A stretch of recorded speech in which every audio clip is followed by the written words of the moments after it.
Hey guys, a quick tutorial on a couple of key things that are really important for you to remember when it comes to the kettlebell swing.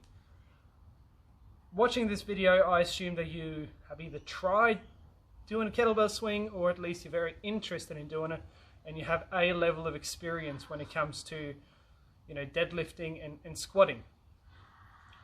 Some of the issues with a kettlebell swing is that people tend to use their arms more than they use their legs, which is completely wrong.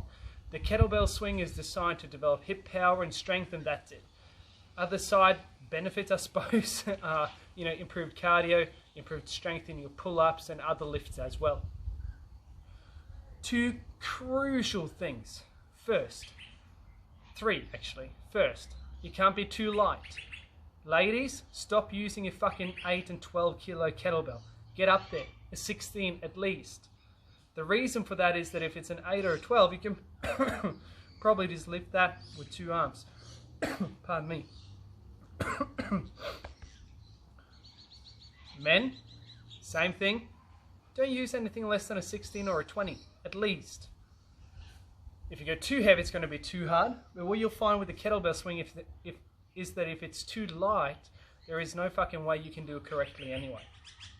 So, here's what to do. You need to learn how to hike and how to use the triangle. One of the biggest mistakes I see people make when it comes to the kettlebell swing is that they lift it off the ground and they start penduluming back and forth with their arms. That is incorrect and it's dangerous for your lower back. It's that simple. Here's how to do that correctly. So here's what not to do and here's what to do. Set up, lift, start swinging with your arms. Entirely wrong. And here's why. When I do that, I move the pressure from my arse and my hamstrings into my lower back.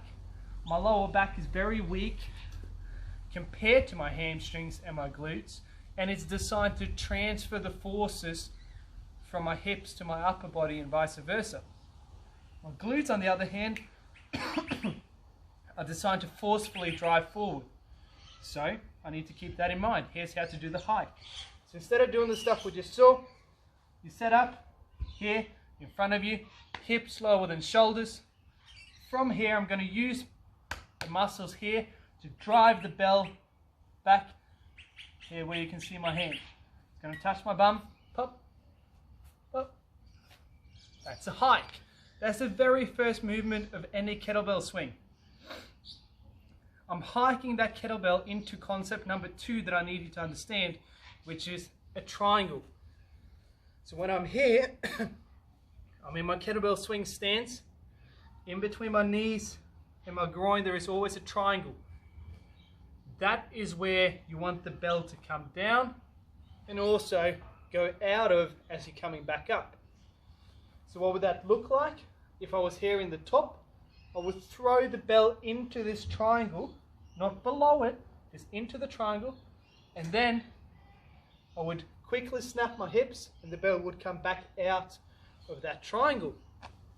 So I'm hiking the bell into the triangle, I'm standing up, snapping my hips, the bell comes no higher than eye height at the highest, then I throw the bell down in between my legs into the triangle and come back up again.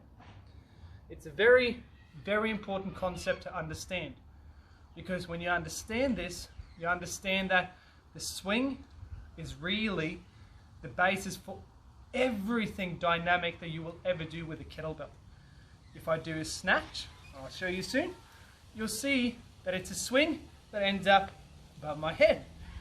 If I do a clean, you'll see that it's a swing that ends up in a rack position. So let's go through the swing. From here, you're going to hike, you're going to snap and throw into the triangle. Hike, snap, triangle, down. Hit, snap, triangle. If I do that with one hand, I'm going to rotate the handle a tiny bit and I'm going to hold towards this end of the handle. From here, and when I do this, I want to brace this other arm straight out to the side. When I'm here, that arm swings back with me. As I'm coming up, this arm goes here, This arm goes out here with the kettlebell. Then I'm nice and strong and I'm not going to get any rotation. I'm going to come up nice and tight. So from here, rotate the handle ever so slightly, hook, arm out,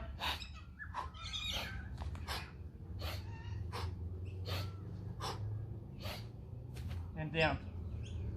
Very simple.